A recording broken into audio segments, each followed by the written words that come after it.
for some more football coming up this weekend. We got the NFL kicking off on Thursday.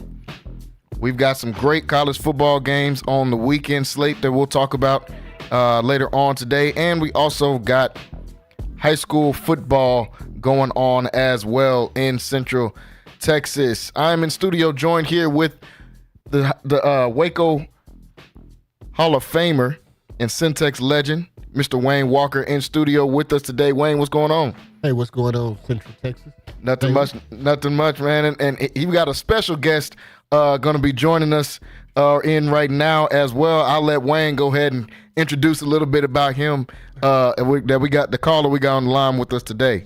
Well, Central Texas, it's my little brother. You know, we Texas Tech recruit, track legend here in Waco, probably one of the top 10 fastest guys around. And me and him chat football all the time. And I just wanted him to come on the show today and explain himself. He's very knowledgeable in sports, football especially, and just want to hear what he had to say today. Yes, sir. Can you hear us over there on the phone?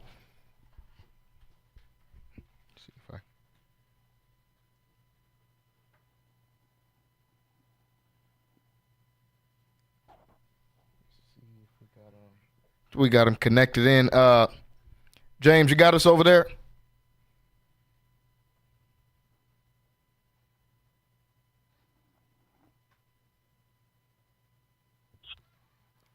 Oh, heard something that time. Can you hear us on your side? I think his mic might be a little low, so we'll work on getting him in. But like I said, folks, a lot of football to talk about coming up for this weekend. And we start tomorrow on Thursday night. And now that we've got a full look at the slate of games from last week, and then we get to preview what's coming up this week, we always like to start it out on Wednesday, just kind of recapping the last week and going into this one. Who are some of those top teams that we think are top teams in the NFL so far this year? Now, this list is going to change a lot week to week. It already has not started like some people, like myself, would have thought that it started with. We've seen how Baltimore started their 1-2. They got found a way to get into the win column. The Cowboys are 1-2. That's something that not a lot of people expected. The Vikings are 3-0. The Seahawks are 3-0. You know, a team that we thought was good, Tampa Bay. They lost the game to Denver on Sunday. So many things have changed just in this short amount of time in week 3. So I'm going to give you a list of the teams I think are the top teams right now in the league. At 5, I'm going to put my Houston Texans in there. We lost the game on Sunday to the Vikings, and the Vikings have proved to be a pretty good team so far. So I'm not ready to throw my Texans out of that top 5. I think with the defense that we have, I think Stroud is going to get it together, and he's going to bounce back and be able to get this offense back on track after last week. At 4, I got the Seattle Seahawks. Not a lot of people were thinking about this team coming into the season, including myself. Now, I thought this team would be good, but I wasn't sure about them being considered a top team in the league or even a top team in their division. I thought the 49ers would take that kind of to start it out, but so far, 49ers 1-2, another surprise on the season. At the 3 spot, I'm going to put the Minnesota Vikings. They've got 2 big wins. They beat the Texans. Beat down the Texans on last Sunday. And then the week before that, they had a good win against the 49ers. So after beating 2 good teams like that, I got to put you up there. Kevin O'Connell's doing a great job calling that offense. Brian Flores, who we talked about last week, Wayne, he's doing an amazing job so far coaching that defense. 2 weeks in a row of really confusing 2 good offensive minds back-to-back weeks. So I've got to put them at number 3. At number 2, and this is where it gets a little tricky, even though I kind of think everybody knows the last 2 teams are going to be. I got the Kansas City Chiefs at number 2. Now they're 3-0. They're back-to-back Super Bowl champs, so everybody would expect them to be at 1. But some of these wins have just been, you know, they haven't been the greatest wins. Now, a win is a win. and I understand that. And every game is going to be a different type of battle. But so far, the Chiefs haven't just looked like they've hit their stride all the way to me. Now, they look good, and they look like the Super Bowl champs, obviously. But I feel like there's only one team playing better than them right now, and that's the Buffalo Bills. The Buffalo Bills have looked good in 3 weeks, ever since really the half against the Cardinals when they were trailing coming out of that half, and they came off and ran off about 28 points straight against the Cardinals.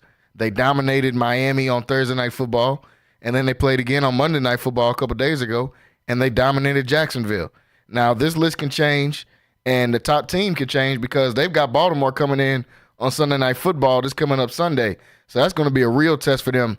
And right after that, they've got the Texans and the Jets. So they had a 3-game stretch to kind of give them time to get warmed up, and they got a real tough 3-game stretch coming up after this. So that's why I've got it number 1 is the Buffalo Bills.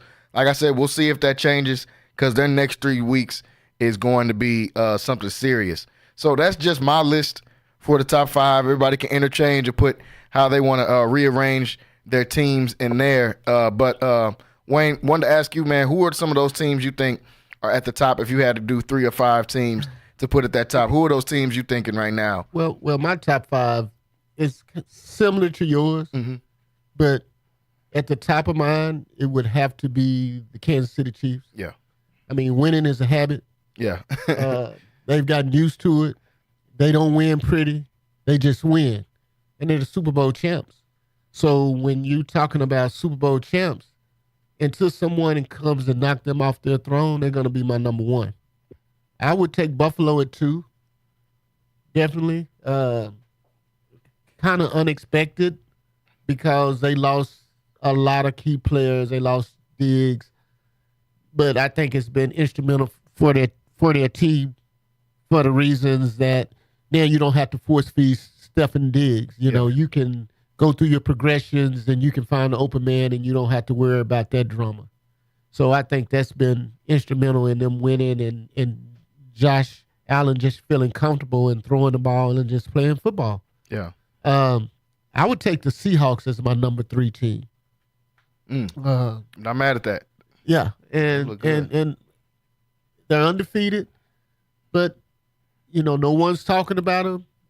They kind of flying under the radar. Yeah, and they're just getting the job done.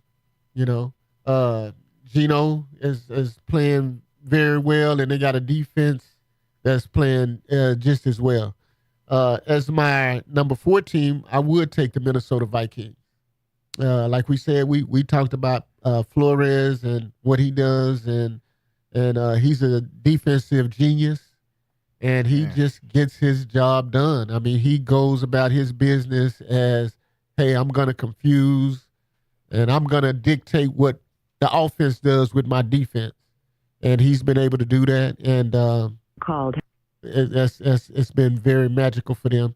As my field team, man, it's kind of like a toss-up. I mean, I want to put the Texans in there, but I could easily put the Buccaneers in there as well. It's a lot of 2-1 teams that you can throw in there, but somewhere bordering along the Buccaneers and the Texans.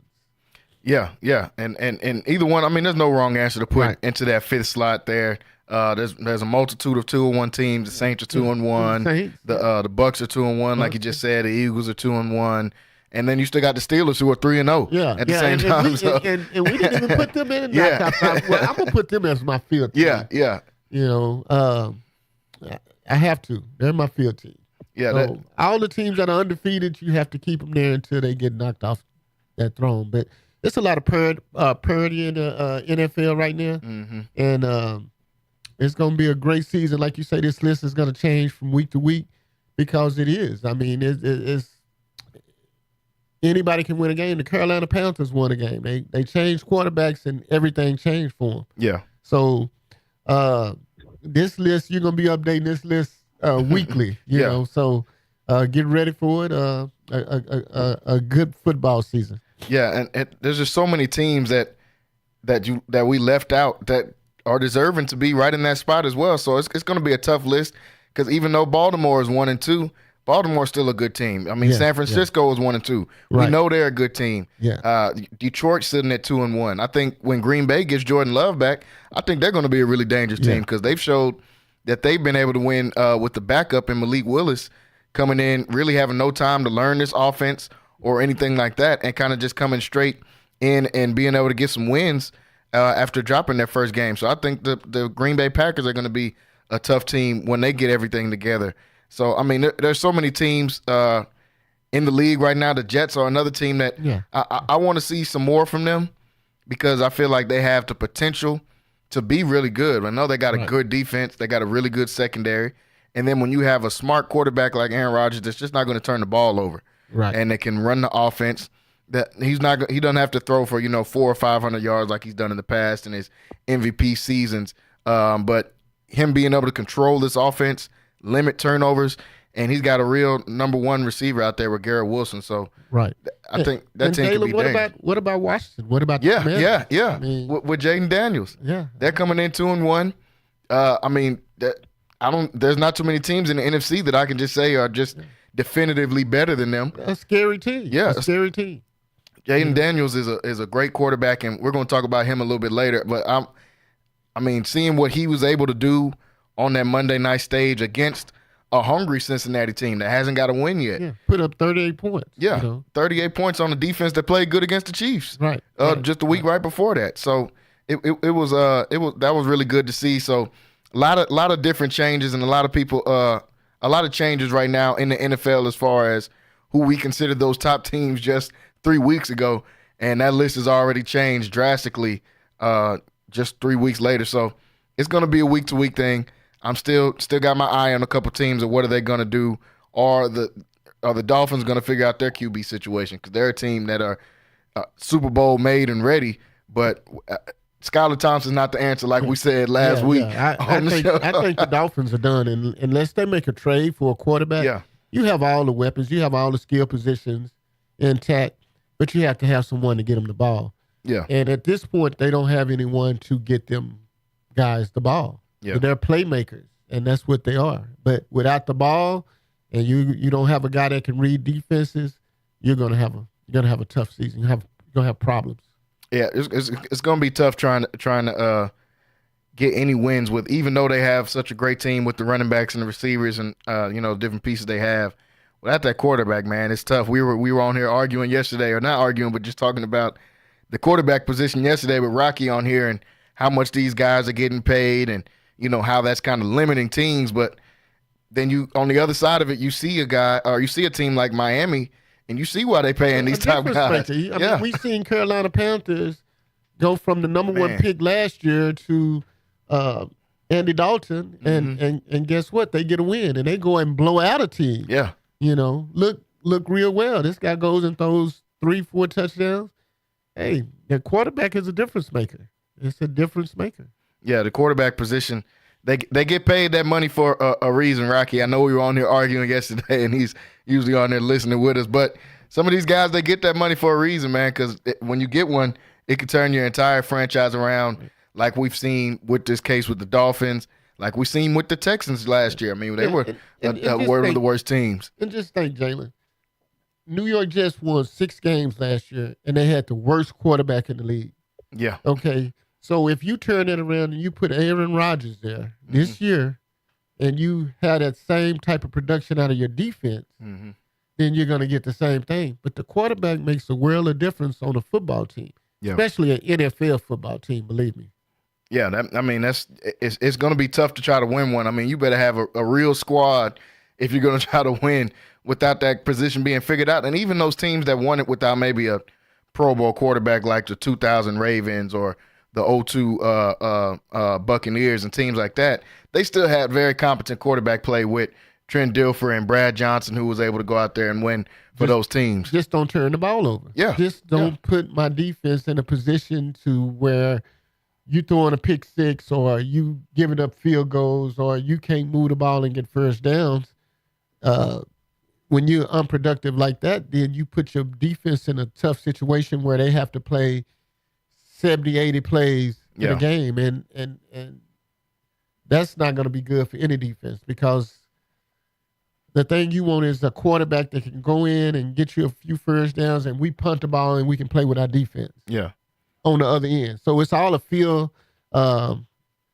position type game when you don't have a quarterback. But if you had that one quarterback that makes that mistake and he gives up 10 points a game because of his play, then it puts you behind the 8 ball. Yeah, it's tough. It's tough. Without that QB, man, that's the number one piece for a reason. Right. They touch the ball more than anybody else on the field. They influence the game, honestly, even more than the coach does. The coach can't get out there and put pads on the play. Yeah. So the quarterback is the guy out there coaching his team on the field, and he's got to touch the ball every play. Got to touch the ball every play. And we was talking about Buffalo. Mm-hmm. So Buffalo had one of the best teams in the league last year, and they had one of the better receivers. They had Stephen Diggs. Yeah. Mm-hmm. But you see once he tried to force feed the ball to Stephen Diggs, what kind of cause and effect it had. Mm-hmm. You know, you throwing the ball to him 14, 15 times a game, and this guy is covered because you're trying to make him happy. That's not a recipe for success. That's a recipe for failure, because what you want is you want to move the ball, and you got to offense involves everybody. It involves the running backs, it involves the tight end, it involves pass protection, it involves everyone. So you can't just force feed one guy. Yeah. And once they got rid of that guy, I think it's a big reason why they're having a lot of success this year. Yeah, it's interesting to see, because not a lot of people thought that would happen after getting rid of a Diggs and Gabe Davis. And Gabe Davis is in Jacksonville, so seeing them get rid of both of these guys and the success that they've had, not just in getting wins, but their offense putting up points. Right. The way that they've been putting up points, I think James Cook unlocked a lot of that, and I think them, like you said, that pressure of not having to try to force feed one guy has unlocked Josh Allen even more. He's just playing free out there, and he's getting the ball to whoever gets open. So it's been great to see out there. So, like you said, Wayne, a lot of parity in the league right now, folks. We're gonna take a quick break. When we come back, we got more NFL to talk about.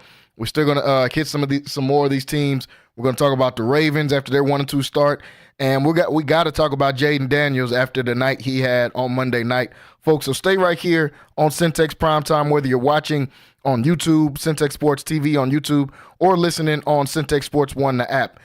Stay right here. We'll be right back after this short break. For something new and unforgettable in Waco, come to the Blasian Asian, where authentic Cambodian flavors meet creative culinary flair. Voted People's Choice as Waco's #1 Asian restaurant since 2019 by both the Wacoan Magazine and the Waco Tribune Herald. Located inside the popular Union Hall on 8th and Franklin, we're serving up family recipes with a twist. Blasian Asian egg rolls are rolled fresh daily, and their sauces or marinades are made in-house with love. Stop by today. Located inside the popular Union Hall on 8th and Franklin. And for Baylor students, enjoy 10% off with your student ID. It's the family feels for me. The banana pudding, peach cobbler make you want to holler for me. It's the candy yams, mac and cheese, beef tips, pork tips and rice, collard greens. It's a sweet potato pie, sweetie. Fried chicken you've been missing, the lemon sweet tea dressing on Sundays when you all dressed up. Chest pie, buttermilk, and pound cake. Cornbread with butter just dripping, always fresh baked. If you need Southern style, soul food, home cooked meals that you can feel. Chicken and dumplings, chicken pot pie. 719 South 11th Street. Sassy's, come on by. Central Texas home for sports.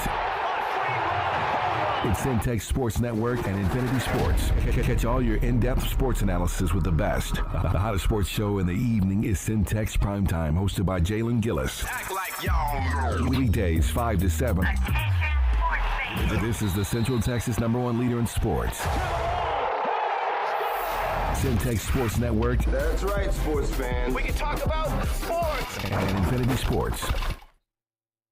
The East Waco Empowerment Project, along with City Center Waco, is hosting WeBo, Workshop and Business Opportunity, to help create more entrepreneurs. Business owners like Aniceto Charles of True Jamaica Restaurant and Carla Dotson of Boardwalk on Elm attended WeBo to develop their business ideas into successful Black-owned businesses right in the heart of East Waco. WeBo can also help you turn your side hustle or business idea into the next thriving Black-owned business in our community. If you would like to attend this 10-week intense entrepreneurial workshop, go to WeBoWaco.org. That's WIBO Waco.org. Space. Central Texas home for sports.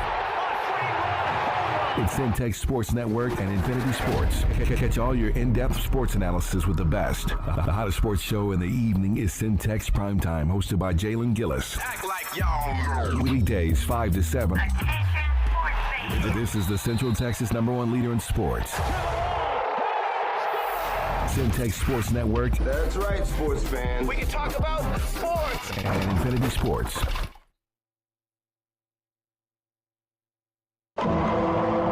When you suffer an injury at home, work, or on the road involving a car, 18-wheeler, or motorcycle, the first thing you need to do before calling anyone is dial 1-800-INJURIES for locally owned and operated the Zimmerman Law Firm. Hey, this is Big Rich, and the Zimmerman Law Firm has represented thousands of Central Texans in the last 50-plus years and handled more personal injury cases than any other local firm. When you call the Zimmerman Law Firm, you talk to a lawyer, no matter how big or small your case, and they guarantee you're financially taken care of because they only get paid when you win. Hey, don't just take my word for it. Heart of Texas Readers' Choice has named Zimmerman Law Firm the best in Waco. So remember, if you get injured at home, work, or on the road, it just takes one call, y'all, to 1-800-INJURIES or zlawhelp.com for the Zimmerman Law Firm and tell them I told you to call. Principal Office, Waco, Texas. No fee unless you recover.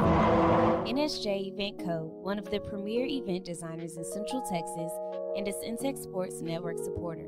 Voted Waco Awards Event Planner of the Year 2021, NSJ Event Co. is your go-to source for event planning.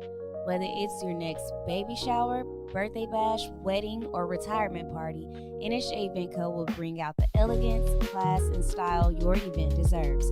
Call NSJ Event Co. at the number on the screen or scan the QR code to schedule a free consultation. NSJ Event Co., where the party lady takes care of all your event needs. Central Texas home for sports. It's Centex Sports Network and Infinity Sports. Catch all your in-depth sports analysis with the best. The hottest sports show in the evening is Centex Primetime, hosted by Jalen Gillis. Act like y'all. Weekdays 5 to 7. This is the Central Texas #1 leader in sports. Centex Sports Network. That's right, sports fans. We can talk about sports. And Infinity Sports. I don't understand. I really don't. 35 years old and you're still scared of a little... Primetime Sports Talk with Jalen Gillis. So you think you got what it takes? I'll tell you what I got. Your go-to source for breaking sports news in Central Texas. Look what Jesus did! Look what Jesus did! Monday through Thursday from 5 to 7 p.m. on the Centex Sports Network and Infinity Sports. Hello, everybody, and welcome back into Centex Prime Time. Jalen Gillis here, joined the studio with Wayne Walker, as well as going through some of these football games around the league before we went to break, folks. And, I mean, a lot going on right now in the NFL. Like Wayne said in hour number one, a lot of parity going on in the NFL. We don't know much. It's week 3. Listen to Aaron Rodgers was on the Pat McAfee show yesterday, and he was talking about how listening to so many people talk, how they're overreacting on certain teams, saying this team isn't good, or this team is good, or this team's not going to be this, or they're propelling certain teams all the way to the top. And honestly, we just don't know a lot. It's week 3. Still a lot of football left to be played. Unfortunately, injuries are going to play a part like they do in every single season. Teams are going to find their stride. Teams just need that one game in order to try to get them over the hump. And moving forward. And one of those teams, we'll talk about a game last week and kind of play both parts of it here with the Dallas Cowboys and the Baltimore Ravens. So that game on Sunday, I think we all agreed on here. I think even Rocky said he had the Ravens to win in that one. Now, I don't know if we knew that they were going to run for 280 on Dallas, but they came out there and they did. They weren't able to stop the run against the Saints, and we know how talented this Ravens offense can be, especially running the football. So Dak and the crew were not able to get it done. Baltimore wins 28-25, even though it was a blowout for majority of that game. And I think Dak and the Cowboys scored 19 points right at the end of that game to try to get it a little bit closer. But a blowout for most of that game, man. And Baltimore, both these teams are sitting at 1-2. And both of these teams have a direction they could go. They could go up or they could go down from here. Right. Baltimore, they finally got a win. And on the Cowboy side, they haven't been able to get a win to start off the season. So they haven't been able to get a win since they got a win in week 1 against Baltimore. So after they were able to do that, Baltimore comes in, gets this win. Dallas loses. Is there something Dallas can do to get back on track? Or what do you think Dallas will have to do this season to be able to get back on track so far in this season? Because, it's a lot. After you give up that many points in week 2, and then you come back in week 3 and you let a team run for almost 300 yards on you, it's tough. They've got morale issues at this point. They've got other issues they've got to try to solve. They got stopping the run issues, and they have a running the ball issue. So is there something they could try to do to counteract this, to try to fix it this season? Or is this something that they'll have to address in the offseason through the draft or free agency? Well, Jalen, the Cowboys are in for a long season. We've been talking about it even before the season starts about their interior defensive line. The Cowboys are a small defensive team. And to take advantage of a small defensive team, you run the ball right at them. Yep. And that's what teams have been doing. And we also talked about it being a copycat league. And everybody is going to do it until they stop it.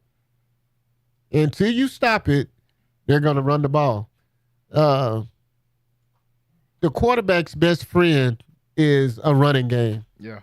If you can run for 5 yards, a carry on first down, and you put yourself in second and medium, you can almost do anything you want to do with the ball. You can run the ball, you can play action, you can do that. And then it's even better when you put yourself in a situation where it's 3rd down and 2.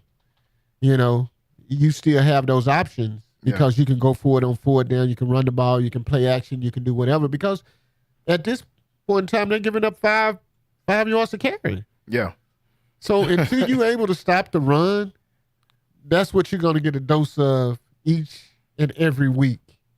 Also, offense is so predictable, and they have one weapon on offense, and that's CeeDee Lamb. He's the only person that really scares you. Yeah. I let Tolbert and everybody else catch balls. They don't scare me. No. They don't have a running back that's a threat, that's a long run threat, and they hadn't been able to run the ball. I think they have offensive line issues as well. But this is something they're going to have to address in the offseason. And it starts with that interior defensive line. Yeah, they didn't address that position, and we knew that's what they needed to address. They attempted to address the linebacker position. They went and got Eric Kendricks in free agency, and they drafted the other guy, I can't think of his name right now, in the draft. So they tried to, I guess, attempt to fix that, but that interior line, man, it's just not. Without that, they're getting run all over. It's as simple as that. It's not like teams are out here just dropping back. I think Derek Carr completed like 15 passes with the Saints, and I think Lamar Jackson completed even less than that. He completed 12 passes. So teams aren't throwing the ball on them crazy, and they're just running the ball. Derrick Henry had 151 yards, and Lamar almost had 100 yards rushing as well. You got 2 guys going for almost 100.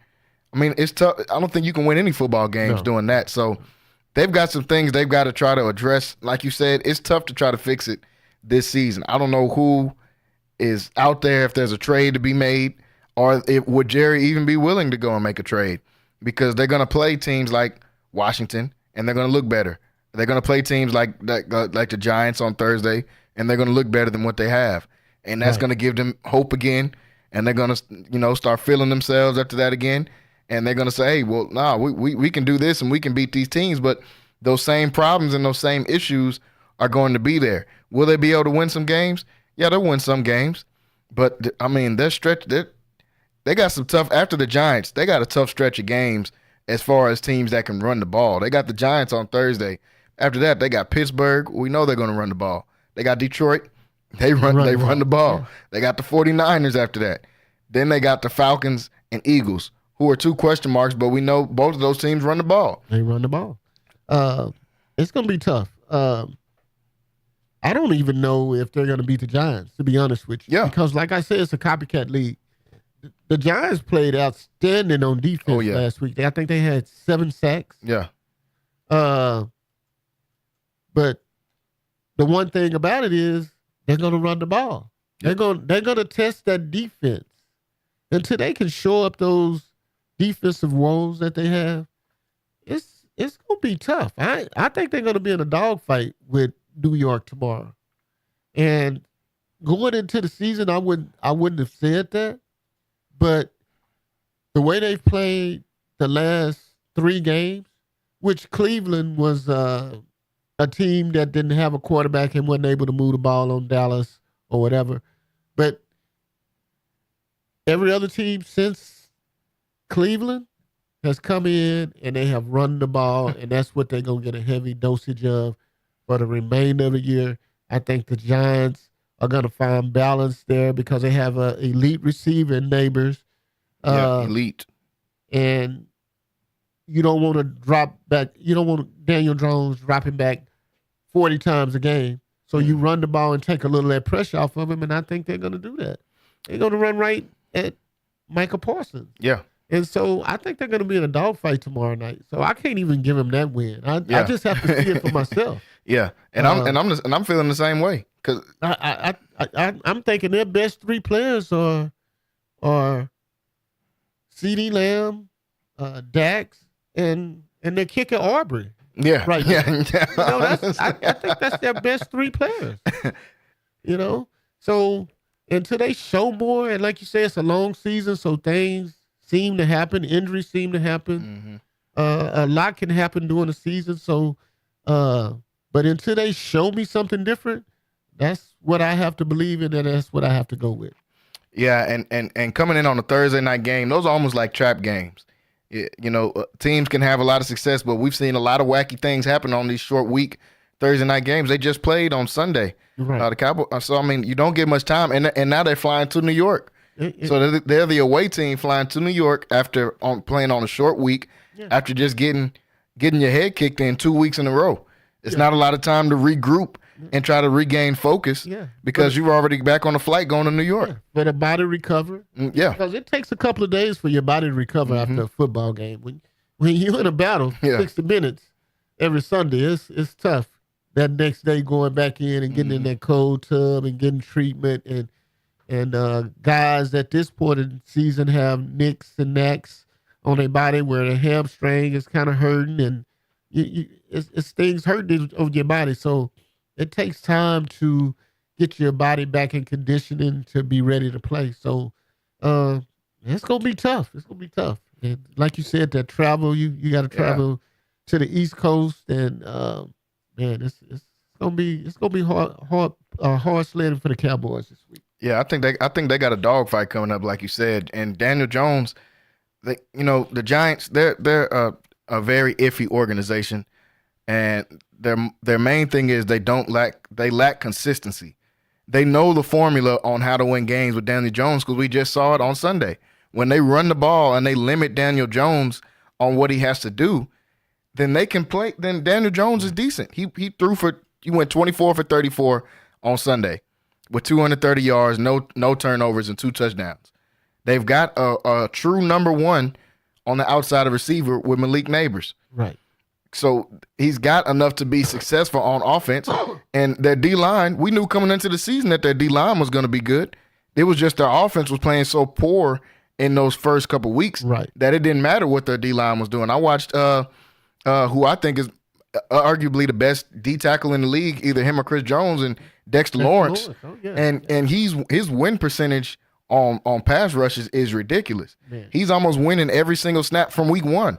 All the way from week 1, he's almost winning every time he lines up and plays a snap. He wins against his man who's playing against him. And just like you said, you hit the nail right on the head. And with the Dallas Cowboys offensive line playing so bad, going up against this elite defensive line, you're not going to be able to run the ball.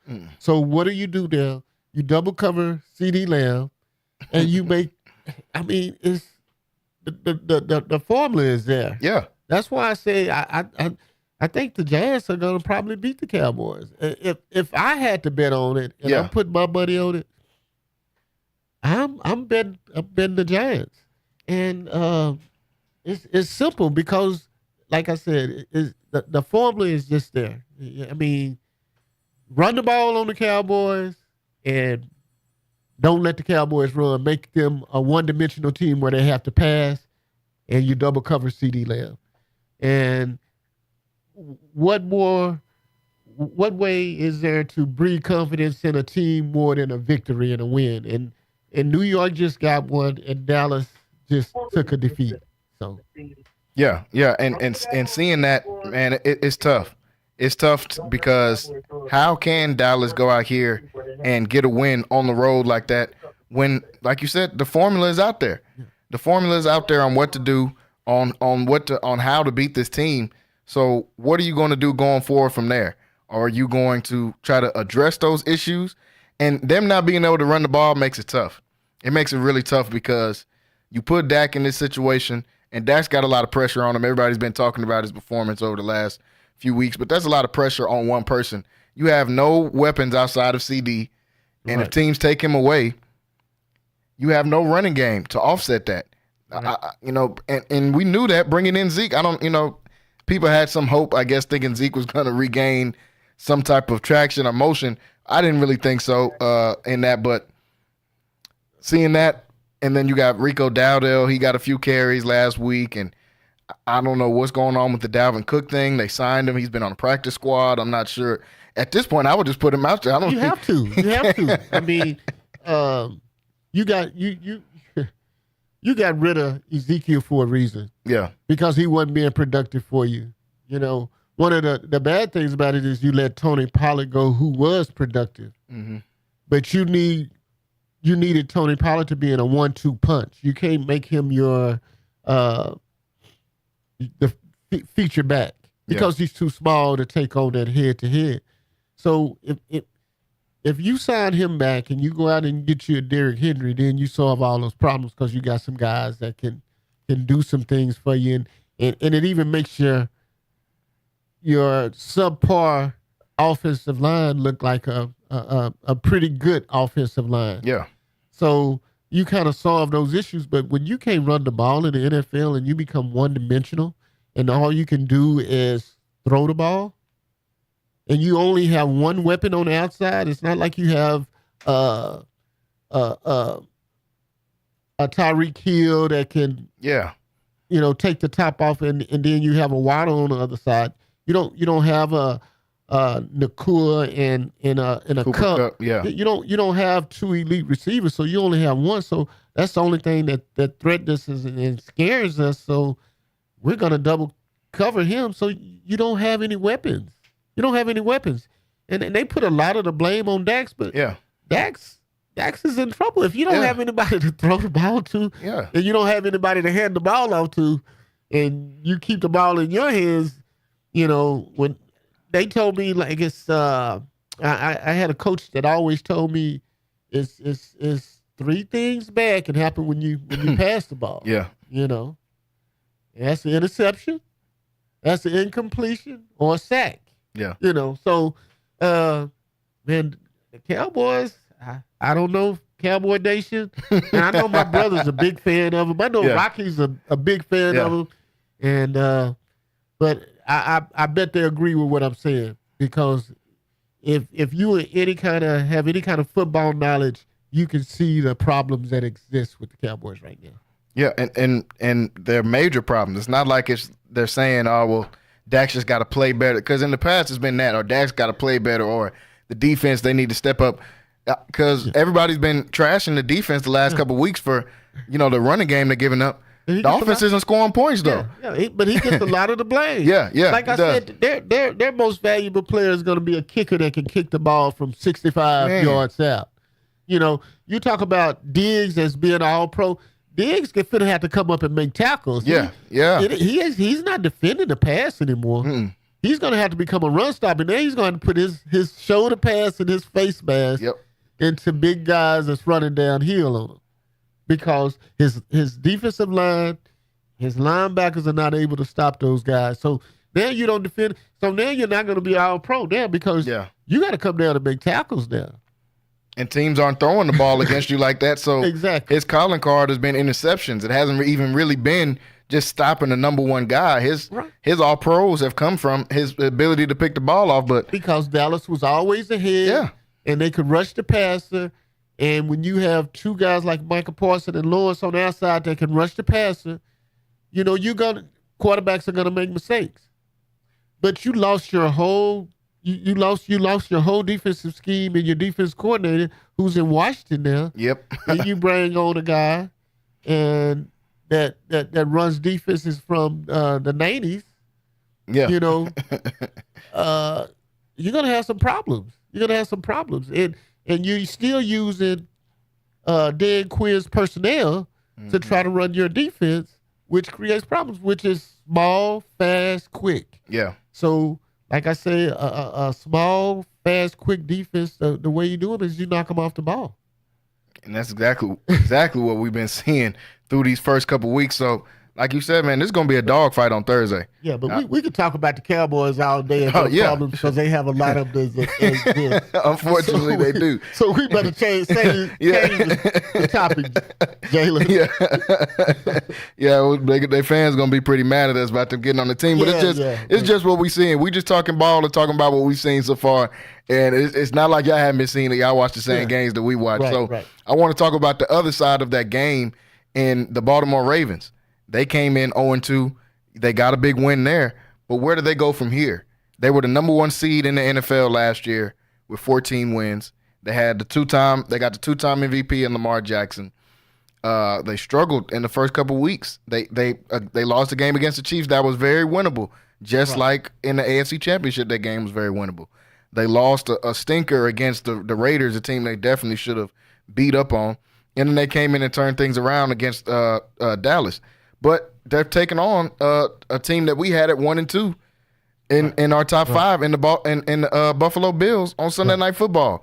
So they want to be able to turn their season around. They did the right thing and they came in and got a win against Dallas like they needed to get. But man, they're running into a buzzsaw now. A team that's clicking on all cylinders right now. And in the Buffalo Bills, they're taking on a Josh Allen now instead of Dak. This team has a running game. They've got James Cook back there. They've got a pretty decent offensive line. Their D-line can definitely make some noise with Greg Russo and Von Miller and those guys out there. Their secondary has been playing good so far this season. How can Baltimore, can they turn this season around going forward after getting that win with Dallas is my question. And will they be able to do it this Sunday night against Buffalo? Well, they definitely can. The big word for the Ravens is finish. Mm-hmm. They've been up in all three of their games. I almost came back and let the Cowboys come back and beat them. Yeah. The Chiefs came back and beat them. But the Cowboys in the fourth quarter came back and scored, I think, 20-something points and was in the game, late in the game. Yeah. Because the Ravens hadn't been able to finish. If you run the ball for over 200 yards, why are you not running the ball in the fourth quarter? So the big thing I think that they're preaching this week is we need to be able to finish ball games because they've been ahead in every one of their games. Yep. And they gave those leads away and they end up losing. So their formula is running the ball and him tucking the ball into Derrick Henry's belly or taking it out. Yeah. Man, that causes a lot of problems for defensive teams when you have two guys that can legitimately run the ball, and then you have two elite tight ends. Yep. So you have play action to your disposal, and until they learn to use that play action and to their disposal, that run game, I don't know what the offense coordinator is doing, and then you have some pretty good receivers as well. Yeah. So they just have to figure it out. And we'll see if they can figure it out this weekend against Buffalo, who is one of the 3-0 teams in this league and playing very well. But if you can go in and you can knock them off on their home turf, then you're right back in the conversation of being one of the best teams in the NFL. Yeah. So we'll see. But they just have to put it together. They just have to put it together because they have a really good football team. When you have two elite tight ends, and you have running game, man, you can do a lot. You can do a lot. Yeah, with that, like you said, the play action is going to be your friend in that scenario. Play action, you've got an elite running game. Like you said, 2 elite tight ends. They've got a couple of receivers that can take the top off the defense. If they can get this offense together, and I've been critical on Todd Monken, their offensive coordinator, because he came from Georgia team and came from college and came into this team and was supposed to elevate the offense, but it really hasn't been that since he's been a part of this Baltimore Ravens team. If he can find a way to get their identity going, and this team they're dangerous just like they were dangerous last year. They had a chance. They were a couple plays away from going to a Super Bowl last year.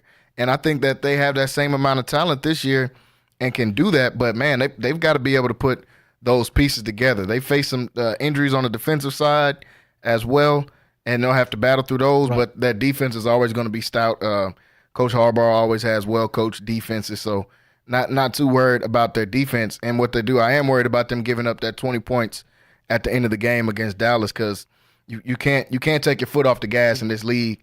And we saw teams like Buffalo who mashed the gas after they started blowing Jacksonville out. They never let up. They kept scoring all the way through the end of the game, and to really assert their dominance against that team, sort of similar to what New Orleans did against Dallas a couple weeks before that. So if they can get those things together, man, this Baltimore team can be super dangerous. So I'm excited, real excited to watch that Sunday night game.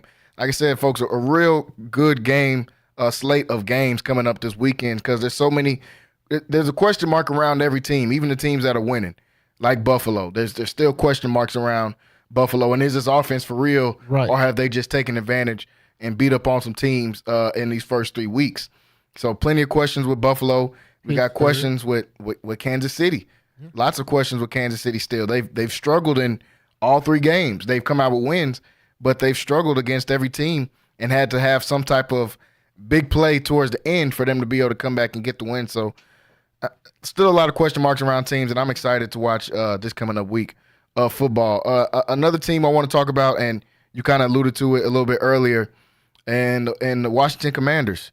Jaden Daniels put on an absolute clinic on Monday Night Football, which I wasn't expecting. When I looked at the slate of games and we talked about it on Monday, I was expecting the good game to be the Bills versus Jacksonville, because I thought Jacksonville was going to come in and try to prove something. They spent money in the offseason and draft capital trying to get this offense going. They went and got Gabe Davis. They went and got Christian Kirk at receiver a couple years ago. They drafted Brian Thomas out of LSU. They got Travis Etienne still back there, quarterback, and they put all this around Trevor Lawrence. So I was expecting, honestly, some more fireworks out of that offense. And so I thought maybe they were going to try to get back on track coming into this game against Buffalo, but it was the opposite. And the good game ended up being the one that I thought was going to be boring, and the Bengals versus the Commanders. Yeah. And that ended up being a great game, and a great game that we got to watch at the quarterback position, because even though Cincinnati didn't win, Joe Burrow didn't play bad in that game. No. They didn't. I mean, I seen people on ESPN saying stuff like, Joe Burrow's got to find a way to win these games. I'm like, man, the dude threw for 300-something yards and 3 touchdowns, no turnovers. Yeah. Your defense can't give up 40 points. Maybe that's how you win a couple games. But Jaden Daniels looked like an absolute star, and I really feel like that could have been almost a coming out party for Jaden Daniels and making his arrival into the league. So I wanted to ask you, what did you think about Jaden Daniels' performance on Monday night against this Bengals team, who their defense just played good against Kansas City the week before that? Their defense played really good as far as controlling Mahomes, but Daniels comes in as a rookie, goes 21 for 23, 254 yards, 2 touchdowns, no turnovers, and also added 40 yards rushing and another rushing touchdown. So what do you think about Jaden Daniels' performance on Monday? Yeah, outstanding performance, man. He's making it look very, very easy. Yeah. And that transition from college to the NFL is a tough transition. Mm-hmm. And he's making it look like very easy. He's going through his progressions and his reads. He knows when to tuck the ball and run with it. Yeah. Man, and he's throwing some absolute dimes. Yeah. I mean, like, he is so accurate with his passes that it's unbelievable for a rookie to come in and do that. Yeah. And like I said, he's looking like a 5-year vet out there throwing the ball.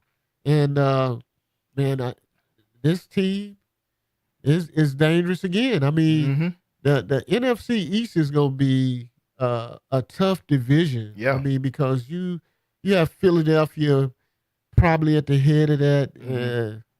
Cowboys are a little down. The Giants, every team in the division won last week except the Cowboys. Yeah. Yep. Which everybody came into the season saying the Cowboys was going to be the best team in that division. Yep. Well, the Cowboys are in last place with the Giants in that division. And then you have Washington and Philadelphia at the top of that. So, man, it's going to be tough. I like the Commanders. They've always had a lot of talent. And now they got a leader. And he's the youngest guy on the team, but he's the leader. And he's not leading with his voice. He's leading with his play. Yeah. And that's what you want. So now you have guys that's veteran, 5 and 6 and 7, 8 year veterans that's gonna follow this guy because he's out there balling, man.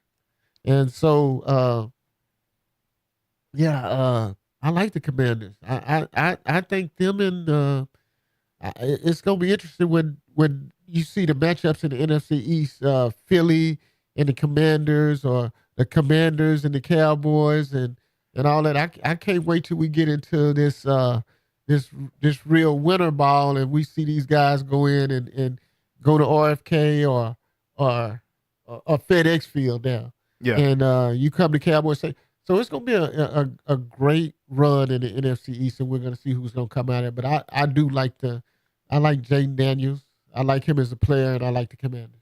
Is it too early to start questioning that number one pick now after seeing the struggles of Caleb Williams through these first few weeks, and then the not the dominance, but just the great play and controlling the game of Jaden Daniels? Because going into the season, not only did obviously people thought Caleb Williams was better, but they thought the offense around him was better. I mean, the Commanders, they got rid of their number 2 receiver in Jahan Dotson and let him go to Philly, and they kept Terry McLaurin.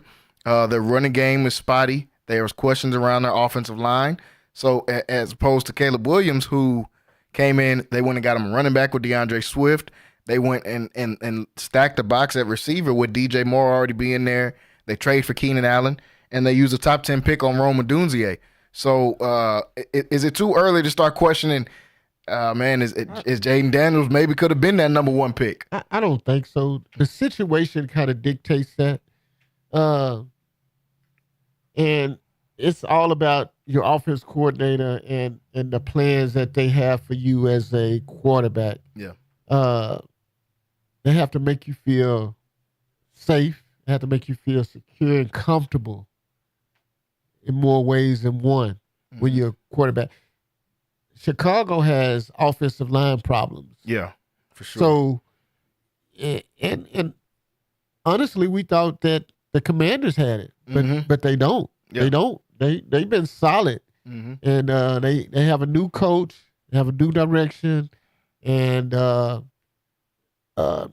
it was unpredictable about what Jaden Daniels would do as a rookie, but he's came in and they made him feel comfortable.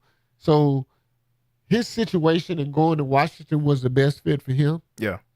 And Caleb Williams going to Chicago was the best fit for him, who's clearly been over the last few years, both Heisman Trophy winners.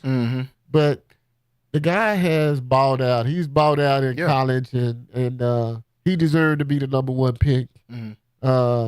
His resume speaks for itself, and so does Jaden Daniels.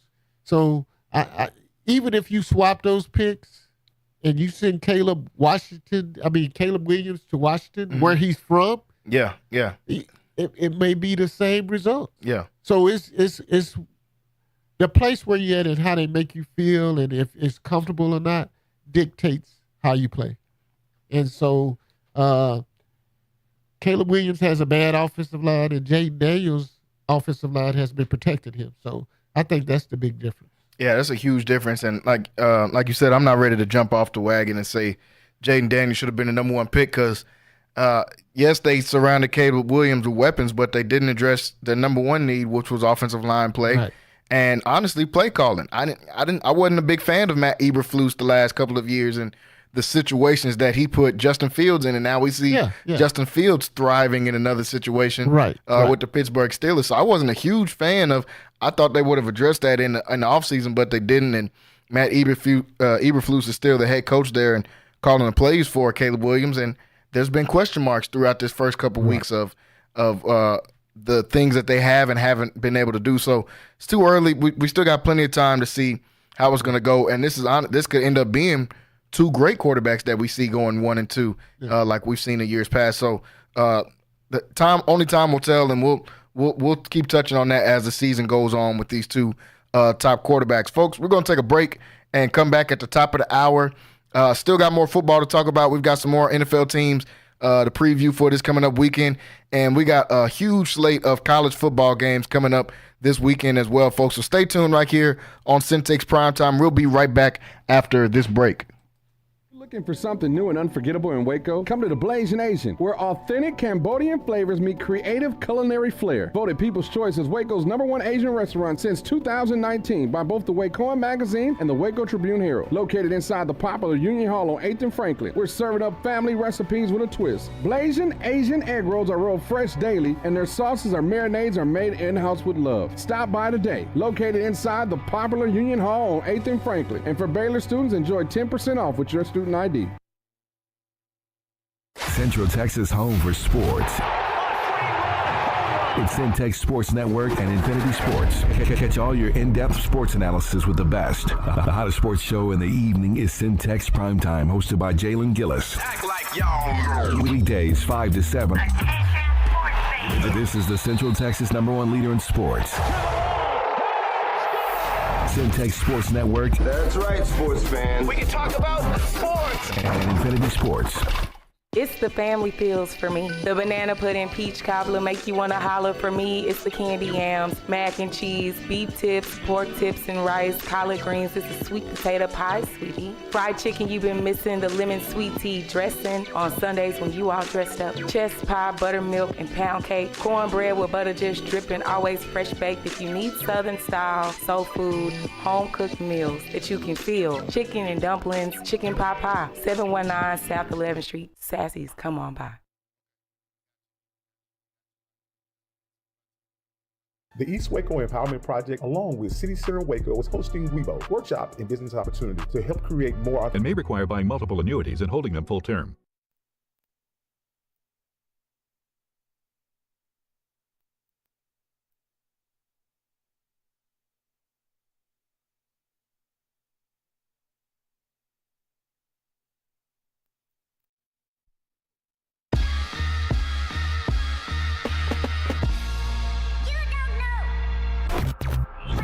You're listening. Central Texas home for sports. It's Centex Sports Network and Infinity Sports. Catch all your in-depth sports analysis with the best. The hottest sports show in the evening is Centex Primetime, hosted by Jalen Gillis. Act like y'all. Weekdays 5 to 7. This is the Central Texas #1 leader in sports.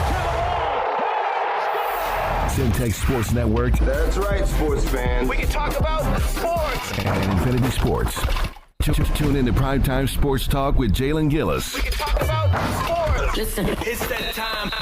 This is live from the Centex Sports Network and Infinity Sports Studios. We live. Stay ready to voice your thoughts by calling 1-800-215-0598. Right here on Centex Sports Network and Infinity Sports.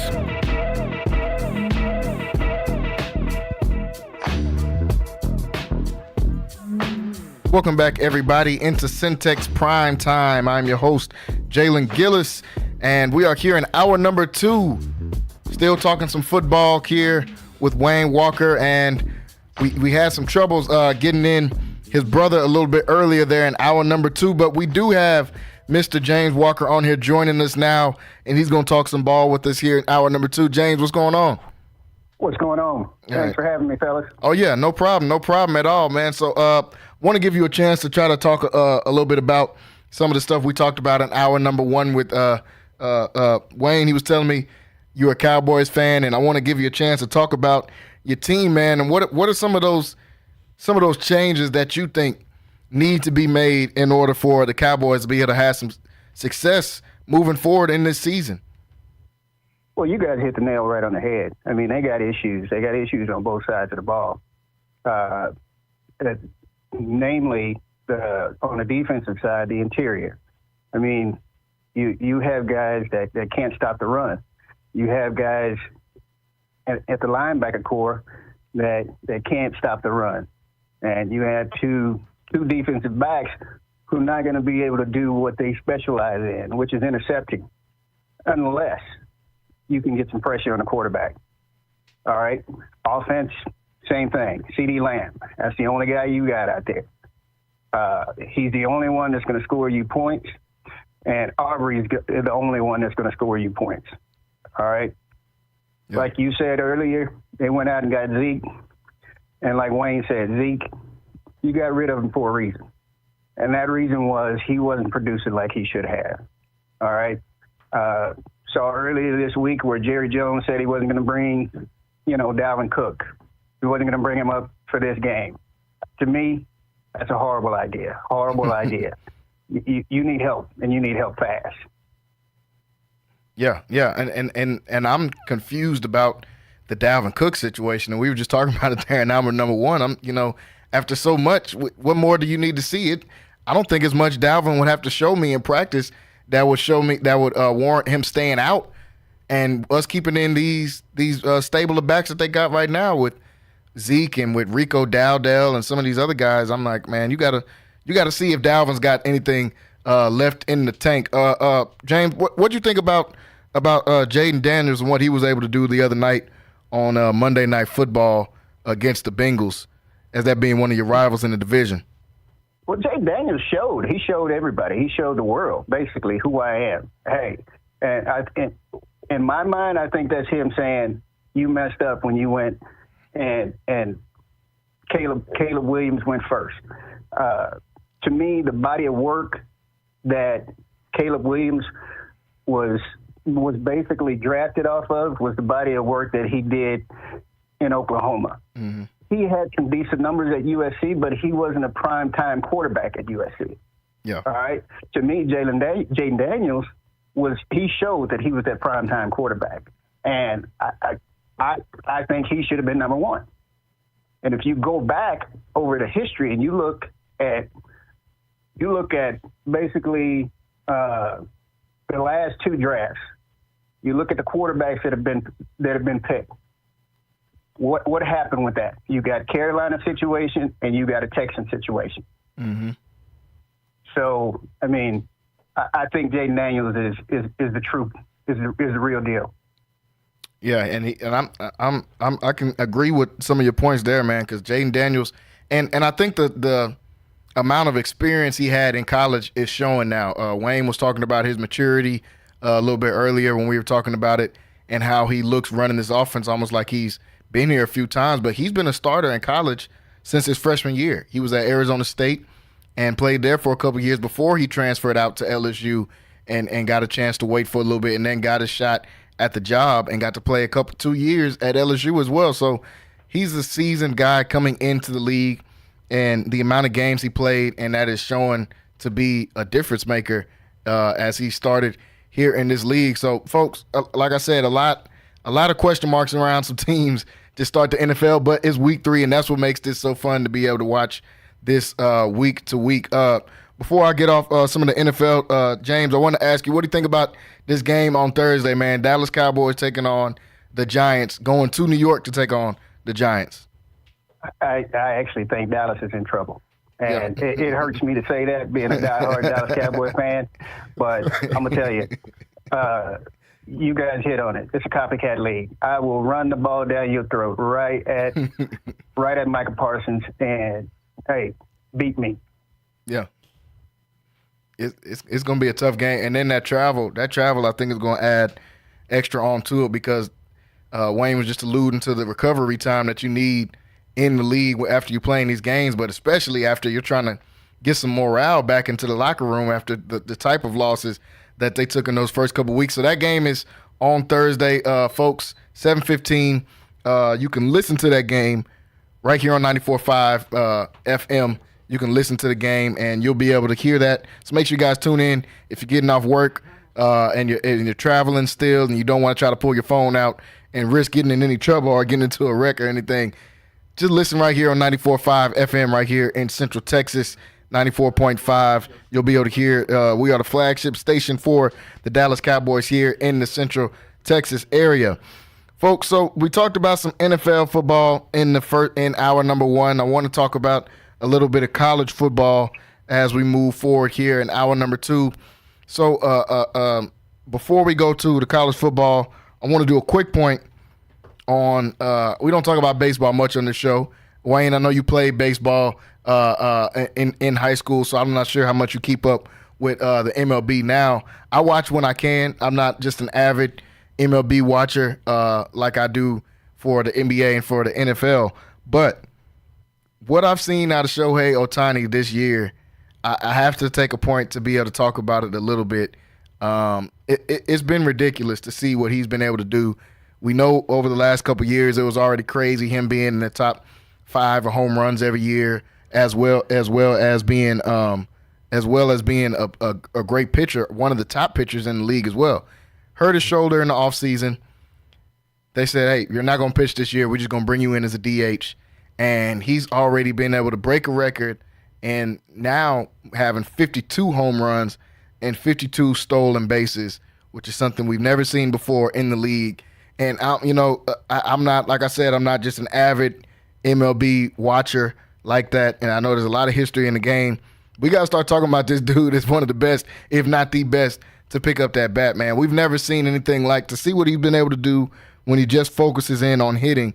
But prior to that was a top 3 pitcher in the league as well. I don't think we've ever seen something like this. I go back to the National World Series, not in the MLB, but when the USA was taking on Japan in the World Games Classics. I think that was 2 years ago in the summer. It came down to the 9th inning. We got our best hitter on bat, and Mike Trout, who's been one of the best in the league for years. And on the other side for Japan, Shohei Ohtani, his teammate at the time, was pitching, and he leaves Mike Trout at the plate, strikes him out, Japan wins. And from that point on, I think Shohei has been the best player in baseball, and he's been proving it over these last couple of years, man. What do you think about Shohei Ohtani and what he's been able to do so far? Man, Jalen, probably one of the best individual personal seasons that I've ever seen. Yeah. I am a baseball fan, but I think he's somewhere like 60 stolen bases and 50-something home runs. I mean, what he's able to do, and this is without his arm. So undoubtedly one of the best players of all time. If you go in and you pitch him and he wins you 10 games that way, in addition to the 10 games he's won with his bat this year, man, you're talking about probably one of the best MLB baseball seasons that I've ever seen. Yeah. And I've been following it. I mean, he's getting paid for a reason because he's prime time. Like, I look for updates on this guy on my phone so I can see what he's doing. So he is definitely prime time and showtime, and I like him, and I think he like I say, probably one of the best MLB seasons I've seen all time. Yeah, it's hard to argue with that. To be able to hit 50-something home runs and then match that with stolen bases is just something we've never been able to really see before. I mean, we've never seen a 50-50 season before at any point in the MLB, and the MLB's been going for over 100 years now. So to see what he's been able to do when he just focuses in on hitting, man, do you let him go back out there and pitch? You got to let him go out there and pitch. I mean, you paying him $700 million, I mean, of course he's going to go back out and pitch, but you make sure that he's ready because he's a weapon either way. Yeah. And with him being a pitcher, you don't even have to hit in that ninth spot. You can hit Shohei and bring up one of your DHs to hit for you. So, I mean, this guy is just, man. I just want to say probably the best player in the league right now. Oh yeah. And this is just with his bat. So when you add his arm to that, and he goes out and he's pitching every 5 days, every 5 or 6 days, man, it's going to add so much more. But will he be able to steal 50 bases and hit 50 home runs? Because he's an everyday player right now.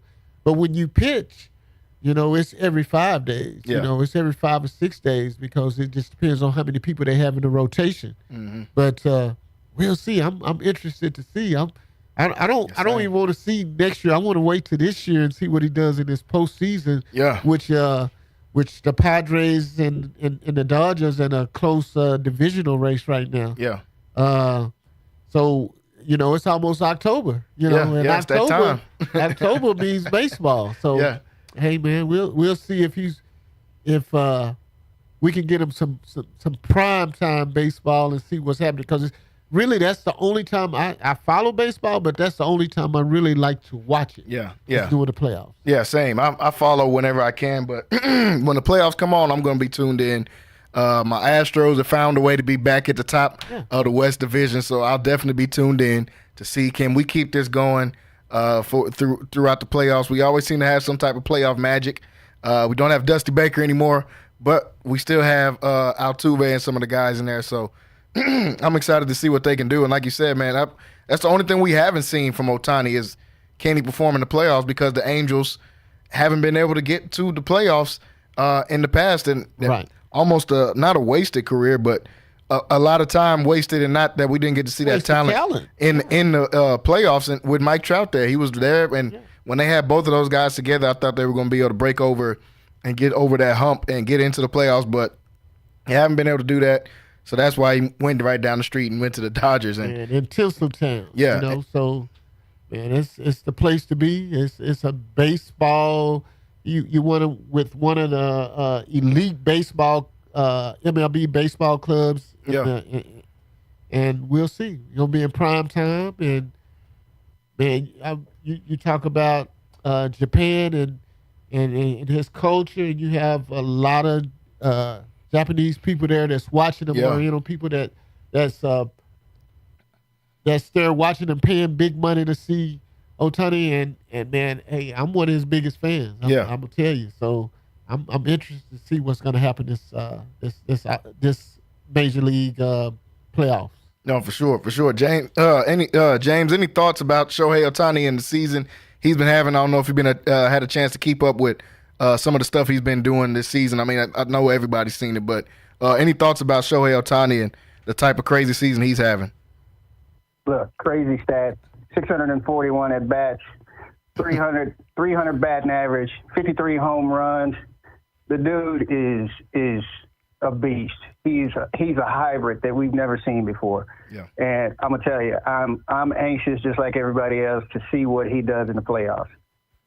Yeah, I can't wait to see that. And that, like Wayne said, that's coming up right around the corner. October is going to start next week. So everybody's getting ready and everybody's waiting to see what these teams can do. I know the Yankees, they're always hoping to get over that hump, and they've got a good chance. Giancarlo Stanton's been playing better. Obviously, Aaron Judge is a stud as well. So I'm excited to be able to talk some more baseball on here as well too. So. Wayne, we'll throw in a couple baseball topics whenever you come up here. This is the time that I watch, so I feel like I can say a little bit, because this is the time of year that I start watching. So, folks, transitioning into college football, like we said, a lot of great games last weekend and a lot of great games coming up this weekend. But a storyline that's kind of taken over these last couple days is what's going on down there at UNLV. So their starting quarterback is announced on his social media and through his family that he is no longer going to be coming back to UNLV after a 3-0 start because of issues with NIL payment. He was promised to get $100K in his NIL deal. He came there, and this is his name is Matthew Slucker is the guy's name, and he came there, was promised $100K, and they haven't delivered on that $100K.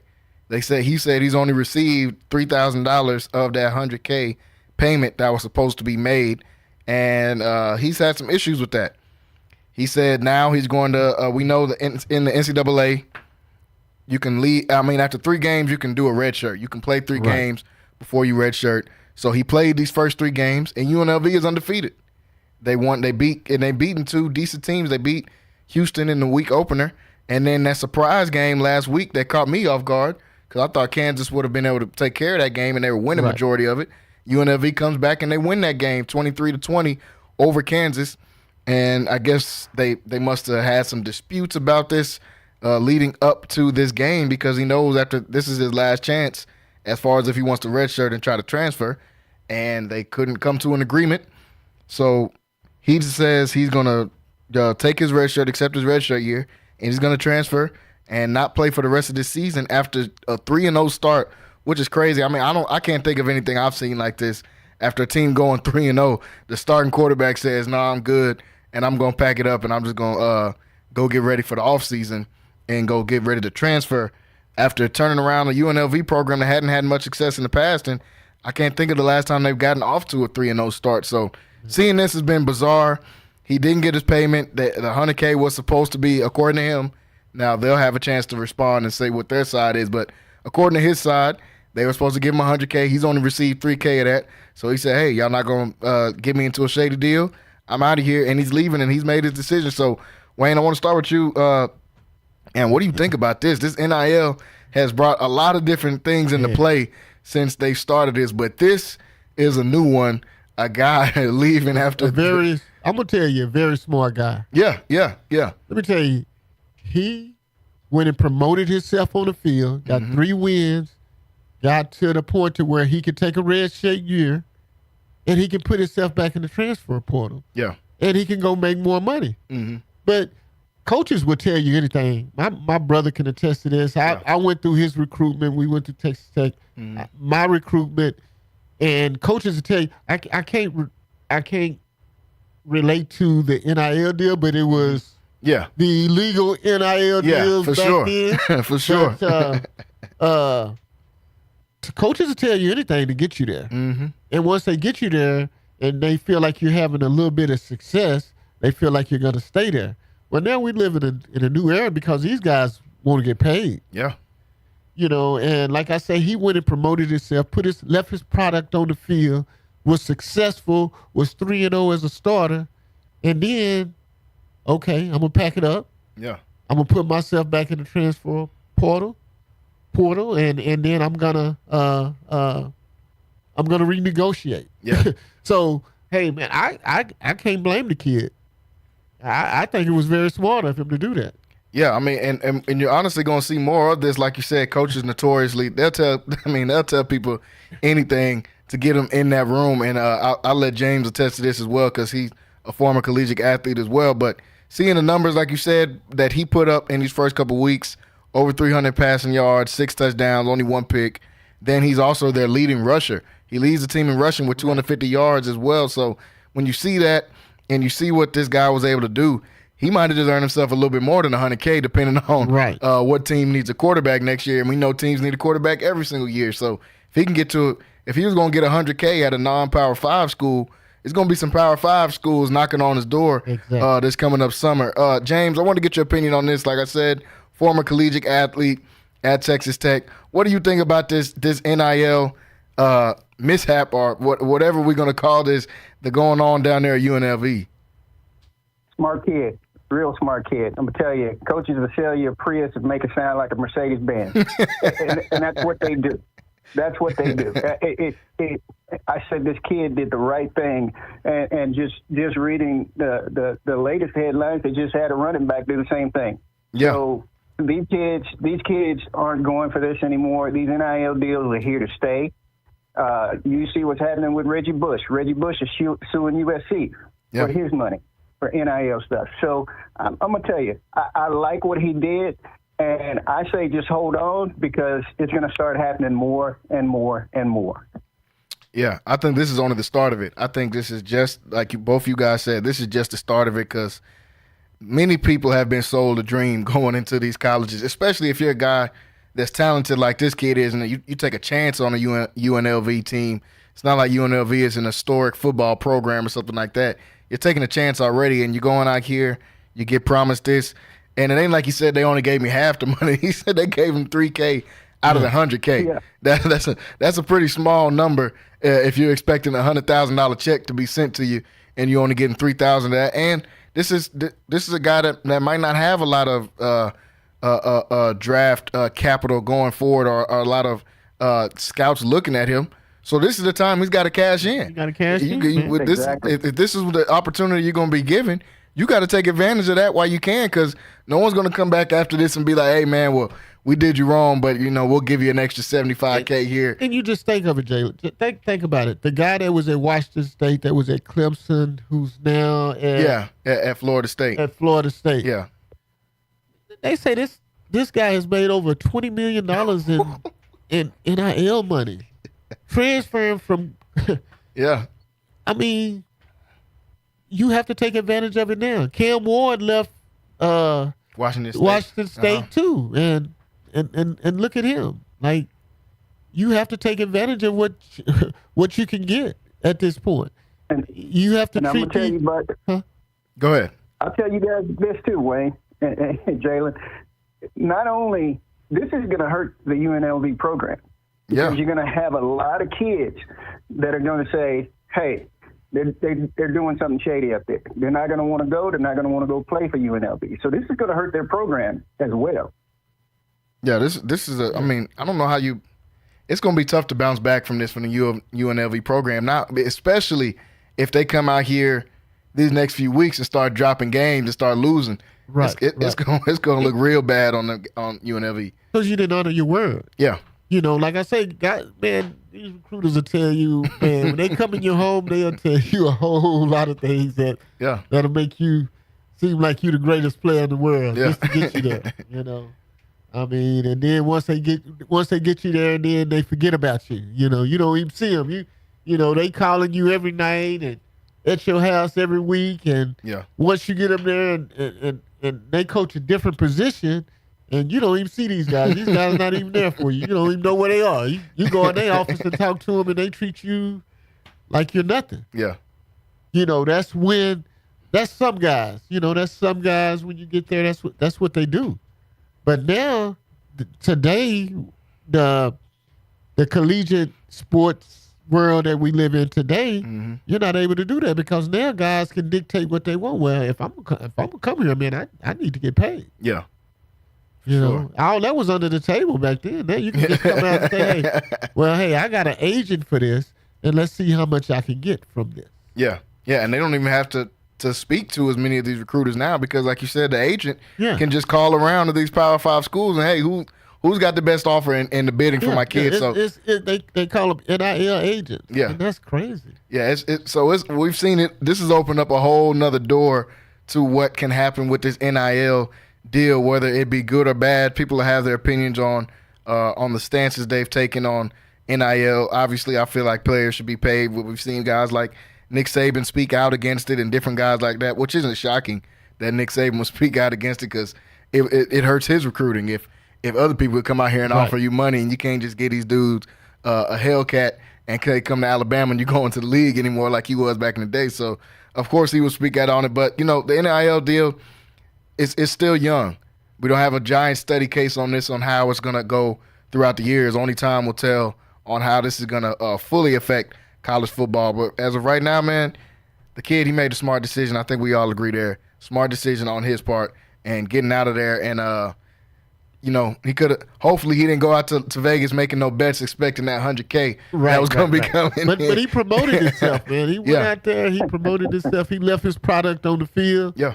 And was successful doing so. Now, if you go out there and you 0-3 and we talking about this, then this not even in the paper. No. We're not even talking about this. If he was 0-3, yeah. But he went out. He's 3-0. He played very well. So there's something to talk about. Yeah. Yeah. So hey, I just think he promoted himself, and he did himself some justice by going out and by leaving. And now you can get recruited all over again. Yeah. And I'm excited to see how's it going to happen this coming up off season with his transfer portal, and where will it go, and what's that NIL deal going to look like? Because somebody's going to give him some money, man. Because as we've seen through this first 3 weeks, quarterback play is going to be a huge part, especially in college football. Plays a huge part. So I want to transition a little bit, staying on college football. I want to talk about the Big 12 both of you guys were a part of this conference. It was the Southwestern Conference when you guys were there, but have been a part of this conference. So I know you guys are avid watchers, and I want to talk about the game we saw last week, and I thought was possibly the game of the year so far in Colorado versus Baylor last Saturday, a game that went to overtime. Baylor did not come out successful in that one, but Colorado was able to get a win at home and go to 1-0 in conference play. So, one, I wanted to ask both of you guys, one, what did you think about the game? And then how can that help Colorado moving forward in this season, man, getting a win like that against the Baylor team that had them against the ropes? I mean, they beat them up. They beat Shedeur pretty bad in that game, had 8 sacks. I said it could have been at least 14 to 15 from what I was counting in that game. Wow. Shedeur showed a lot to me in that game as far as fighting against, just getting hit. It takes a lot to get hit that many times in the game and still come out and make plays the next play. And he threw pretty much 2 game-winning touchdowns, I think, at the end of that. One of them was dropped and then put that ball on the rope to LaJohntay Wester in that end zone to be able to send that game into overtime. So, Wayne, I'll start with you. What did you think about this game last Saturday, and then how can that help Colorado moving forward from here? Well, I think it was a game that was dominated by Baylor, to be honest with you. Baylor had no reason for losing that game whatsoever. They dominated the game. It showed all the flaws that Colorado has, but Colorado is victorious. They win. So winning breeds confidence. Yeah. They're already a confident team, but anytime you can win like that and you win ugly, it breeds confidence in your young players because they definitely have a young team line-wise and defensive line-wise. So it'll do some good in that aspect, but Colorado is in trouble too. I don't think Shedeur can sit back there and take that punishment like that, and that's what he's going to get week in and week out in the Big 12. And Baylor is not one of even the elite teams in the conference. So you're going to play against teams that are a lot better than Baylor. And but that win and like I said, winning breeds confidence. So it'll do a lot for them, and it gives them one victory in the win column. So that's good for Colorado. Yeah, and they're 1-0 in conference play. Regardless of the struggles that they've had so far this season, it's important being 1-0. Winning that conference opener means a lot. James, what did you think about this game last weekend with Colorado and Baylor? Like you guys, I thought it was a good game. I thought it was very much dominated by Baylor. I think Baylor, it showed some flaws in the Baylor team as well. That secondary, they're going to have to try to build that secondary back up. But it was a great game. I think it's going to give Colorado a little confidence. But the Big 12 conference is so strong that Colorado is going to be on the outside looking in. There's some teams out there that have some straight dogs on defense. And I'm telling you, Shedeur, I wish him the best of luck, but I think taking the hits like he's taking right now is going to take a toll on him. It's going to take a toll on his body and his mind. Really, a quarterback with a good mind, you going back there, you comfortable throwing the ball, then everything is good. But when you're constantly worried about somebody coming in on your blind side and just waylaying you, just like Wayne said, winning breeds confidence, getting hit breeds fear. That is so true.